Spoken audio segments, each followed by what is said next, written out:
What do we do when mental health collides with Christian faith? I'm David. This is Grace Truth Coffee, where we always try to discuss things with reasoned compassion. Mental health is a big issue these days.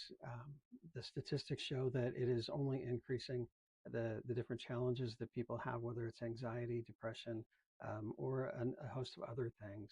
What I'm talking about here is going to pretty specifically be about depression, but it may still be helpful for others. And really, my goal with this series is to talk about the challenges of living with clinical depression as a Christian in a way that is helpful to other people who are experiencing this, as well as people who love them. So we're going to go through some terminology. We're going to give a framework to navigate this journey and also to help others navigate it. Because see, this is an issue where a lot of times people think that whenever you come to Christ, then your problems go away, right? And so the truth is, we are still broken people, even after Jesus has started transforming us from the inside out. And one of those ways that we can be broken is through these mental health issues. Sometimes they come for a season, sometimes they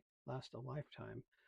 Just like when you're saved, that doesn't make you immune to cancer, and you can still get in car wrecks. Bad things still happen.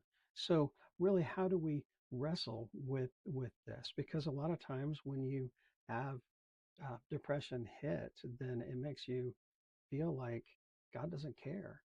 Where is He? How can He let us go through this?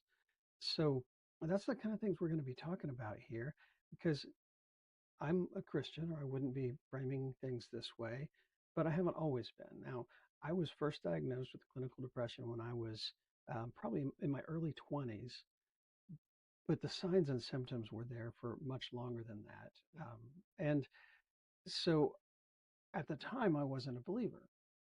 So I learned how to deal with and navigate these issues as an atheist at first, and they were still a struggle. I still, it's not like I solved the problem and they just went away and I was just wonderful and happy after that. But I came to Christ in my early 30s, and as much as I wanted that experience and that transformation through Christ to just heal everything in me, the reality is it didn't. I still struggle with this. It's something that surfaces frequently. So I've done, some thinking about this, and I'm a very introspective person, and so I've done a lot of thinking about, both the theology behind it and the personal. How do you walk through these valleys?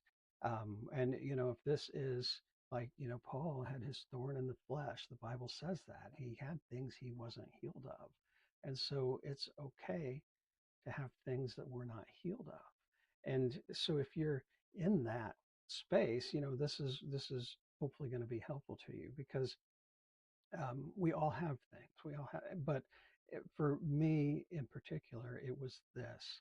And you've already heard me talk about the valley, and that's going to be a visual, an illustration that I use quite a bit when I talk about being in the valley. It's not too unlike when, you know, in the Psalms it says, though I walk through the valley of the shadow of death, right? In this valley, that's a dark place. And so that's how I've kind of come, one of the many illustrations I give to talk about being in the valley. I've got quite a bit to say, so we're going to break this up over a bunch of videos. But in this first video, I wanted to talk about, being in the valley and understanding that that can just be a cycle. As I don't know if it's obvious or not, but today I'm in a pretty good place. But when I battle with those seasons in the valley, and for me, they are seasons, they're not just days or hours. Sometimes they're weeks, months, even that I'm in that valley. So when I'm in the valley, it's hard to remember what it's like to not be there. That feels like it's normal. Um, but when we're in that valley, it's good to remember that we have had days that we were in the light. There have been days we've been on the mountaintop.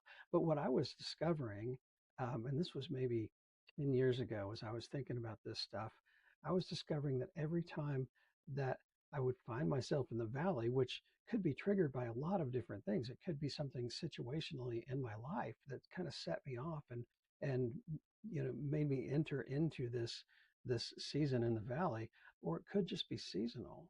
Sometimes, as the days get shorter and there's less light and the weather gets colder, that can lead to me kind of drifting into that valley. And then, I realize that I'm there. And what I realized was happening was every time I came out of that valley, there was something in me that thought, I beat it. I'm done with that. I'm in a good place now. And kind of like when you're in the valley, you don't remember those mountaintop moments. Same kind of thing. When I was on the mountaintop, I didn't remember the valley so clearly. And so what was happening was when I come off of that mountain and find myself there again in that valley, I would feel like, oh, I failed. This is going to keep happening to me my whole life. And this time it's not going to go away. And those are the kinds of things that ran through my mind. And so what would happen was what are normal cycles of ups and downs. Everybody has ups and downs in their life. If you struggle with clinical depression, your downs are different than other people's downs. That's a fact. They can be fatal, but they are seasons, they are cycles. And when I realized that they were cycles and entering into that valley wasn't failure, it was actually expected.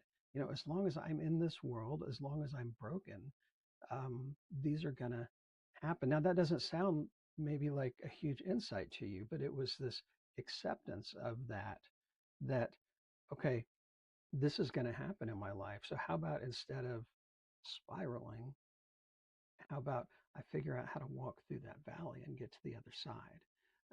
And we'll talk about that more in subsequent videos because, one of the important things is you just keep walking. It doesn't mean you go fast.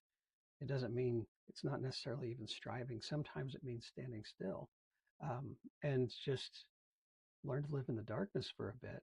But but the key thing is to not let your cycles become spirals, because that's what I was doing. This valley moment would cycle into my life like it's gonna do for the rest of my life, and I would allow that to make me spiral down further. And so just this acceptance of the fact, this realization of the fact, hey, I'm in this valley and I've been here before. That kind of helped me not spiral down further. Now, I'm not saying it got me out of it right away, but it helped me with that perspective shift to go, this is familiar territory. I hate being here, but it's familiar. And since it's familiar, I know that there's another side to this valley that I'm going to get through it. And that was a perspective shift. Don't let your cycles become spirals. That was a perspective shift that really started to change things for me to make it manageable. Um, so that's really all I wanted to say in this first video. Just don't let your cycles become spirals. And that's something, whether you deal with clinical depression on your, as something that you are struggling with, or whether you know somebody who does. That's a way to kind of reframe this journey through life, that in this journey through life we go through these valleys, and this is a way to reframe that can kind of make sense and help give some perspective and really some encouragement. We're not giving that kind of empty, kind of hollow, shallow encouragement of, well, this is all going to go away sometime soon. We're not doing that. We want to acknowledge the reality of this journey that we're in. Then yes, it's tough, but um, but we know that this is a cycle, and if it's a cycle, then if we go into the valley, that means we're going to come out of the valley. Like I said, it doesn't make it easy, but it makes it possible. Just that perspective shift can sometimes give you enough to get to the end of the day and make it into the next one. So we'll talk about more about that. I mentioned Paul and his thorn in the flesh. I mentioned the Psalm. So I'm bringing a little bit of just a little bit of Bible references in now, but we'll get more into those later too. So for now, that's it. That's all I wanted to say. Just give a quick introduction to myself.